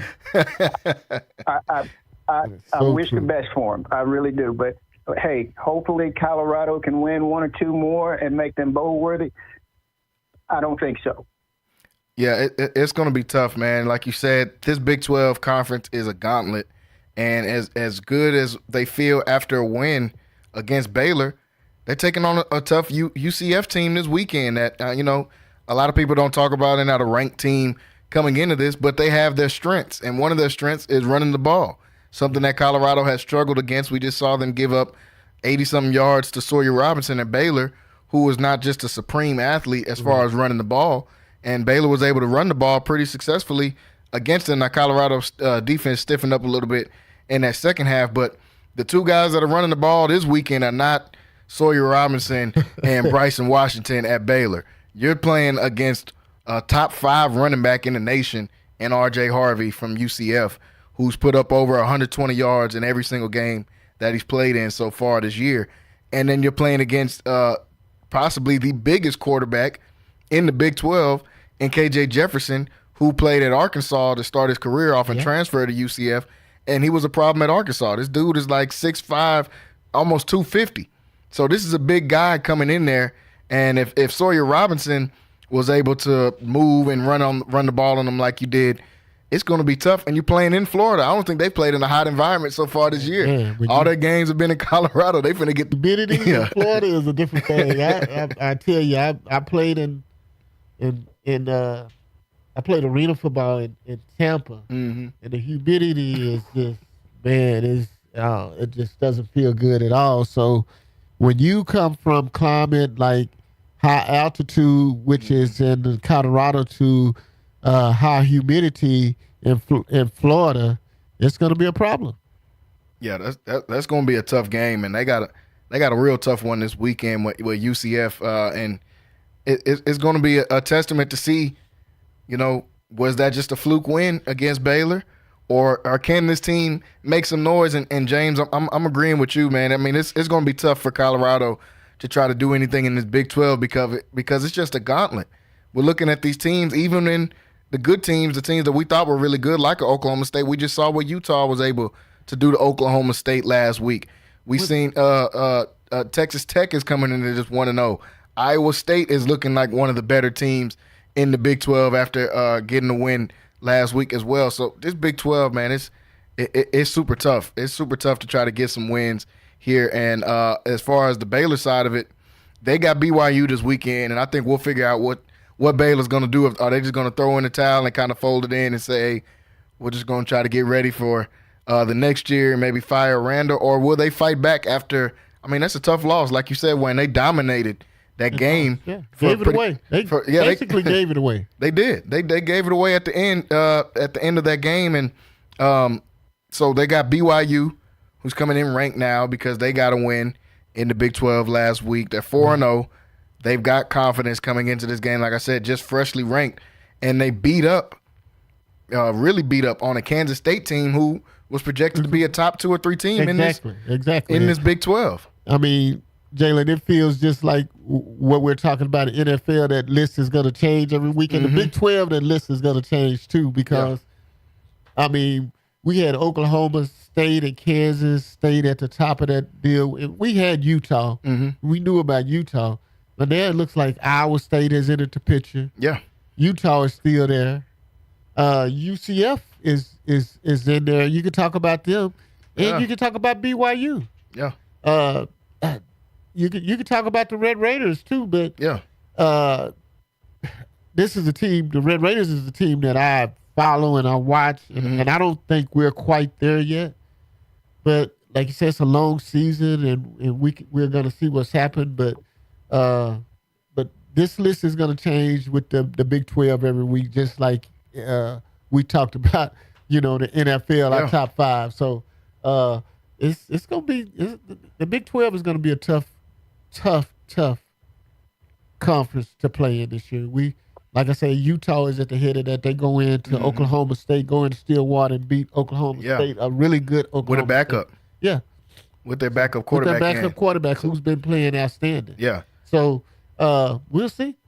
Yeah, we'll see going forward. And before we move off of Colorado, James, I'll start with you. I wanted to ask both of y'all, what are y'all thoughts about Travis Hunter, man, being able to do what he does on both sides of the ball, going out and having another 100-yard game, but to be able to make that game-winning play against Baylor on the defensive side of the ball. This guy is a stud. I think he should be at the top of the Heisman voting list, but they still got some other guys ahead of him. Obviously, they're going to put up – they've got some gaudy stats and stuff like that, guys like Cam Ward and Jackson Dart and these other guys. But I think, man, it's hard for me to see anybody better right now in college football than what Travis is doing, playing both sides of the ball, playing 90% plus other snaps. and being able to go out there and make plays on both sides. James, I'll start with you. What do you think about Travis Hunter and what he's been able to do so far?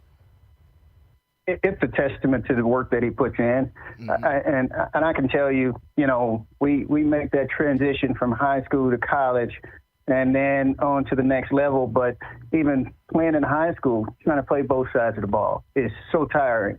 But just imagine the offense that Colorado runs. He's running up and down the field as a receiver, and he's not just a receiver. I could easily say, and I know you guys will agree with me, he's Shedeur Sanders' number one receiver.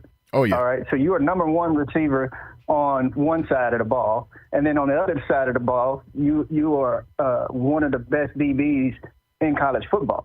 So what he's, like you said, he should be at the top of the Heisman list. I know he's at the top of mine, which doesn't make a difference, but he should be at the top of that list with the things that he can do on both sides of the ball. And just looking at the end of that Baylor game, the guy is everywhere. Yeah, and he moved over from corner to move to that safety spot because he was seeing, the issues they were having in the run game and making tackling in that middle part of the field. And so he switched over and moved to the safety them last couple plays and ends up making the game-winning play. Just something crazy to see, really. Wayne, what do you think about Travis Hunter and what he was able to do not only last weekend but just this season so far? Well, I heard James. We had these discussions all the time, and I heard him talk about hybrid with Shote. Yeah. But that's exactly what Travis Hunter is. He's a hybrid player. He's one of one.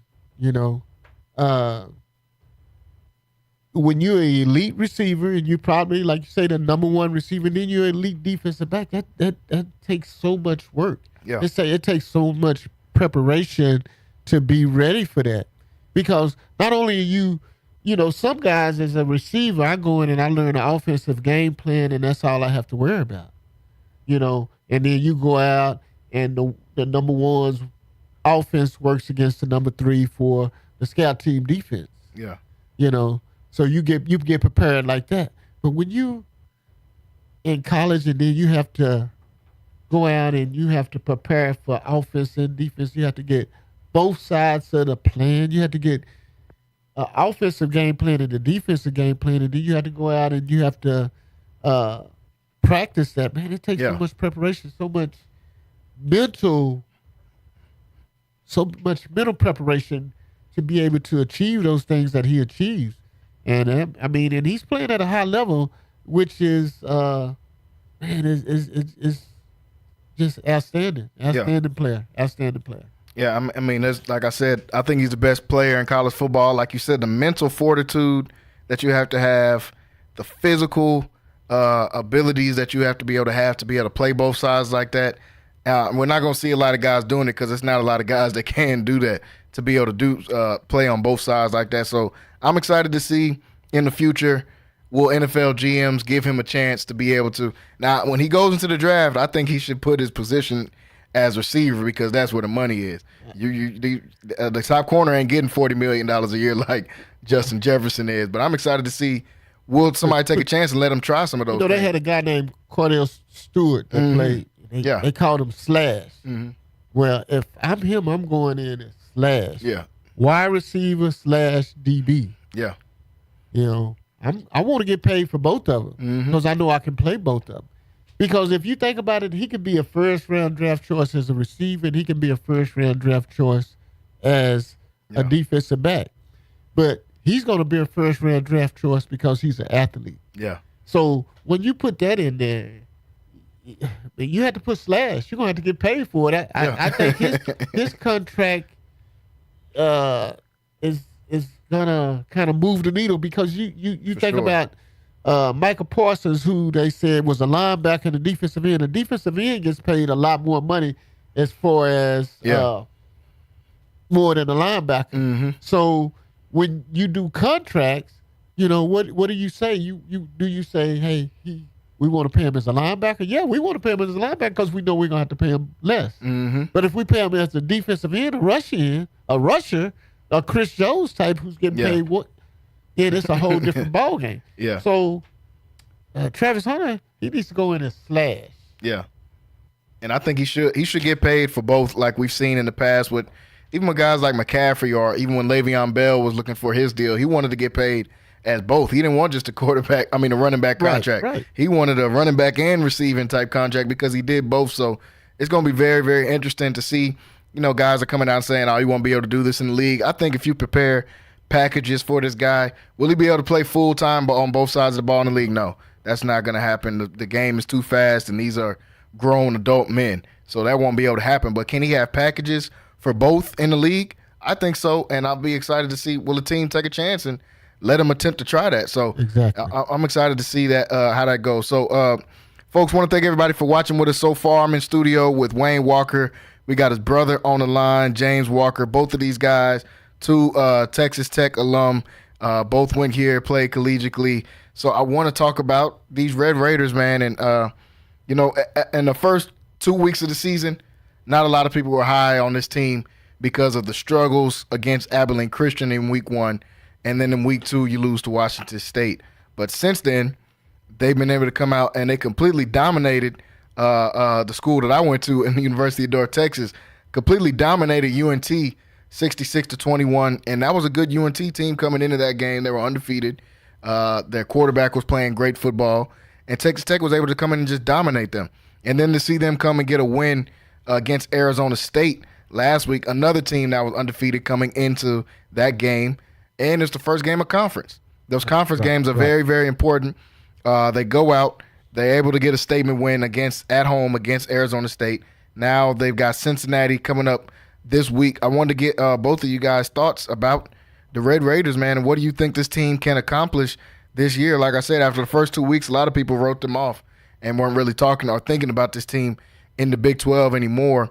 But this offense has proven to be explosive like we thought it could be before the season started. Morton has done a great job of limiting turnovers. He's got 12 touchdowns and only 2 picks, already almost 1,200 yards so far in the season. You got Todd Brooks, who's one of the better running backs in the nation as well. And we've seen what they've been able to do with this receiving corps. So what do you think about this game, or the Red Raiders, and then what do you think about them this weekend against Cincinnati, who's also coming in 1-0 in conference play? Wayne, and I'll start with you. Well, I think they'll beat Cincinnati. Mm-hmm. But we need to improve. We have to get better. I think our problem is that defensive wise we're struggling. Mm-hmm. It was a lot of expectations in Red Raider land, and they haven't been fulfilled. Yeah. The struggles against Abilene Christian kind of done it for me. A game that they could have easily lost. Yeah, definitely. But you pull it out and you win, and then you go lose against Washington State, a tough Washington State team, which comes from the Pac-10, which is supposed to be a down conference, and you go out and lose to these guys. Yeah. So I have to see a lot more from the Red Raiders. I don't have a lot of confidence. I think they'll get to a bowl game. I think they'll get enough wins to get in a bowl game. But what I was looking for this year was one of those 12 spots in the BCS playoffs. Yeah. And I don't think we're going to get there, just to be honest. I love my Red Raiders, and I bleed red and black. Mm-hmm. But this is a sports show, and we're talking honestly. And when you talk honestly, even when I talk about my Red Raiders, I just have to see it for what it is. And I think we'll have a decent year, but we still have to get better. And like we say, things happen during the season. Mm-hmm. So little tweaks here and there, and it could turn around your whole season. And I hope it's a couple of little tweaks that we can make that can turn it around, and maybe we can be a contender in the conference. But right now, I see us as just like a bowl team that'll get bowl eligible and go to a bowl. Yeah. James, what are your thoughts on the Red Raiders so far this season, and then this game on Saturday against Cincinnati? Historically, we've been a great offensive team, and so on the defense, and that's really going in this conference in the Big 12. Defense is what's going to win for those elite teams in the Big 12, and we're not there yet. We got a lot of adjustments to make on the defensive side of the ball. I don't know that we have that much time to make those adjustments because we're going into conference play. I agree with Wayne. I think we're going to get past Cincinnati, but I think it's going to be tough sledding throughout the rest of the season. Just because we're not going to be able to stop teams. And in the Big 12, offenses are explosive. We've seen that these first few weeks. So unless we can do something to change that defense, I think it's going to be tough. I do believe we will make it to a bowl game. I wish for that every year. But I think we have a great chance of making it this year. I just think it's going to be tough sledding with as minimal as our defense is.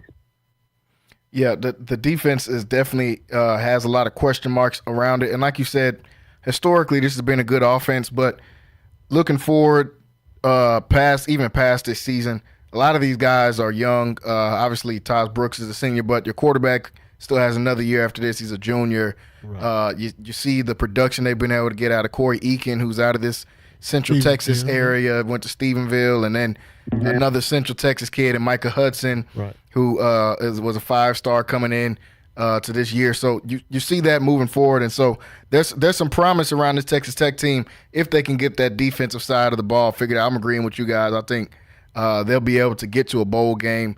They'll be able to get 6, 7, 8 wins out of this season. But this Big 12 is tough, man. It's tough. It's tough going into it.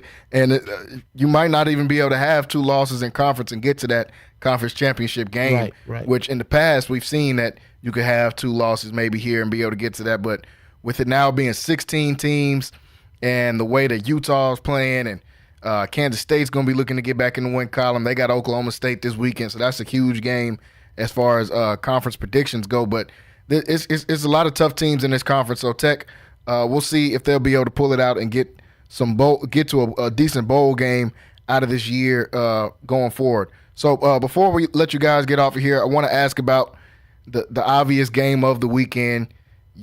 Georgia is going to Alabama to play in the regular season, something we haven't been able to see in the past because of the divisions in the SEC. With Georgia being in the East, they kind of always just meet Alabama in the college football or in the SEC championship. But now with the divisions being gone in the SEC, these two are going to be playing against each other in the regular season for the first time in a while.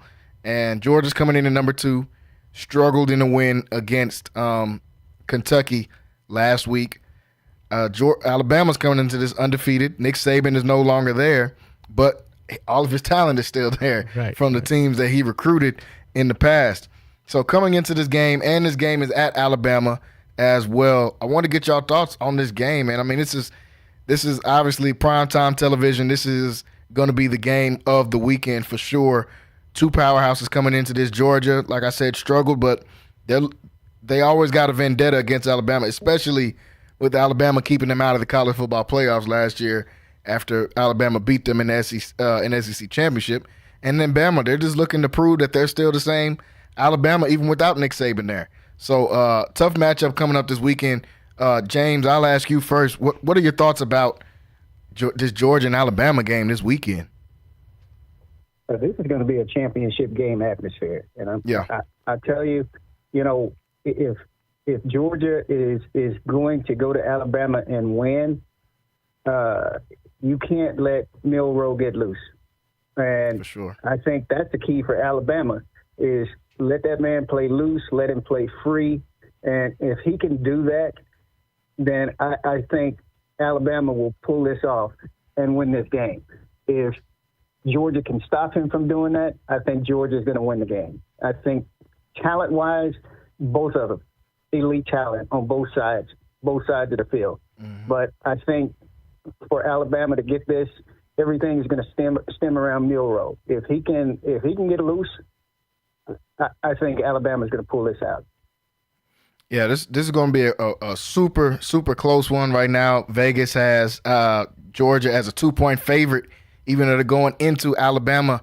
and I'm not so sure about that. I mean, it's a tough environment to play in, and Georgia didn't look the best last week, honestly, against Kentucky. They struggled in that game. They got the win, but they won 13-12 against a Kentucky team, so that's not exactly what you want to see. And on the other side, Alabama went to Wisconsin and was able to blow out Wisconsin, which that's a tough place to play as well, and those Wisconsin teams are always tough.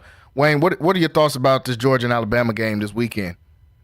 SEC elite royalty.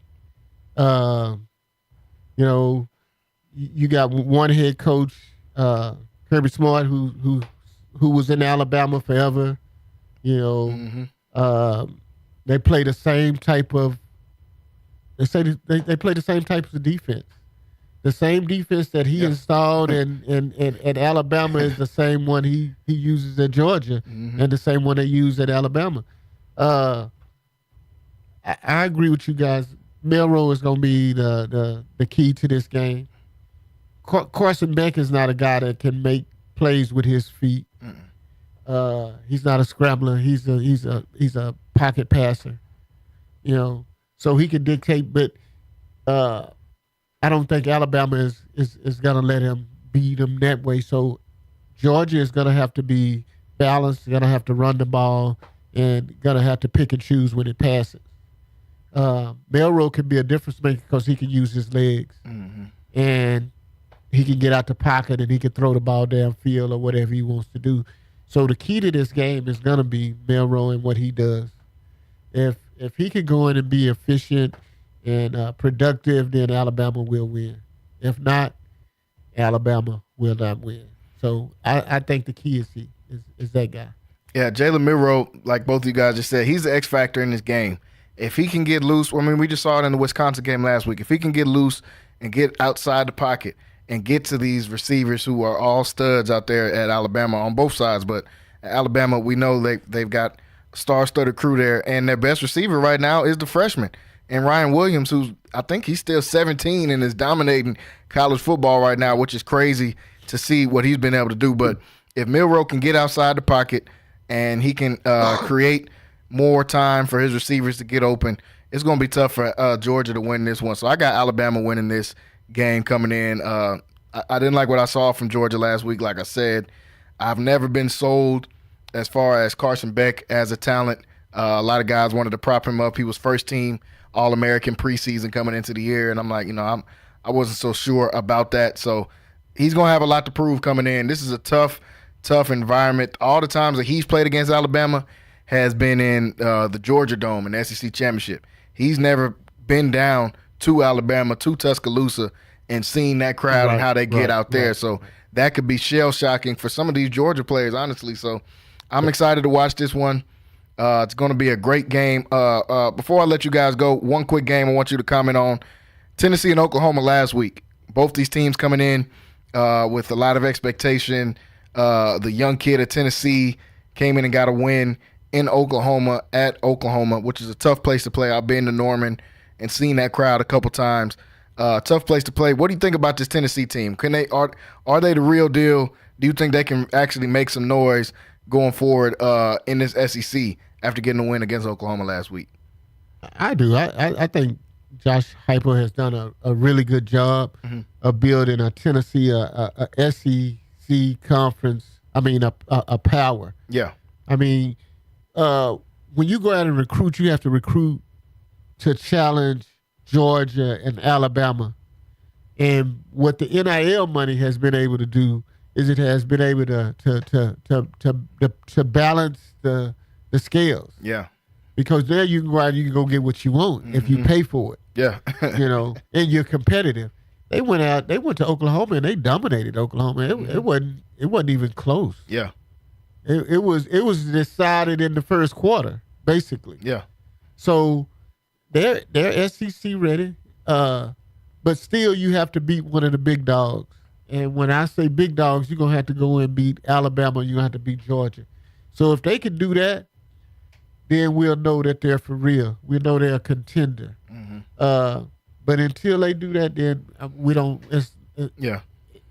All we see is the product that they put on the field right now, and that's going out and beat Oklahoma, which I don't think Oklahoma is SEC ready right now. No, they're not. They're not. I James, think Texas is. Yeah, Texas is, and Oklahoma. I don't believe. Like I said before the season started, I didn't think they were ready for this SEC, and I understand they left because of the money and all that, but I think they had a chance to stay in that Big 12 and be a dominant team there, but they decided to leave off and go. James, what are your thoughts about this Tennessee team and them moving forward this season? I think they're a good team. I think they're a good team. I think their young quarterback's going to have to get tested. Oklahoma did not put up a test. Oklahoma did not put up a fight. Oklahoma basically, they never came out of the locker room. That's how bad that game was. But Tennessee, I think defensively and offensively, they're good. They're good on both sides of the ball. But as Wayne alluded to, I'm going to have to see them against some top talent in the SEC in order to give them their flowers. I don't think what we saw this past weekend was that test. Yep, I don't think they've got that test yet, but they are going to get it on the 19th of October. They play Alabama, and on the 16th of November they play Georgia. Right. So, and they're one of the few teams in the SEC that are playing both Alabama and Georgia. Exactly. Most teams are just getting one of them, but they're going to get a double dose of it. So we'll see moving forward. I expect them to be successful against Arkansas and Florida in those in-between games before they get to Bama, but they got a real test coming up after that. Folks, want to thank everybody for watching with us today. I definitely want to thank Wayne and James for coming on here today with me and just chopping it up, talking some football. James, hopefully we can have you back on here some more to be able to talk some more football with us. And like I said, folks, thanks everybody for watching. If you want to be able to watch this weekdays 5 to 7, go over to YouTube, Centex Sports TV on YouTube, and Centex Sports Network on Facebook as well. You can watch this content. If you want to listen on Infinity Sports Radio Central Texas, you can download the app Centex Sports One or go to centexsports1.com to be able to watch or listen to this content weekdays 5 to 7. We'll be back tomorrow at 5 o'clock. We're going to preview the Cowboys and Giants game, and we'll preview some more of these NCAA games coming up. Thanks once again, everybody, for watching with us, and have a good rest of your evening. Central Texas home for sports. It's Centex Sports Network and Infinity Sports. Catch all your in-depth sports analysis with the best. The hottest sports show in the evening is Centex Primetime, hosted by Jalen Gillis. Act like y'all. Weekdays 5 to 7. This is the Central Texas #1 leader in sports. Centex Sports Network. That's right, sports fans. We can talk about sports. And Infinity Sports.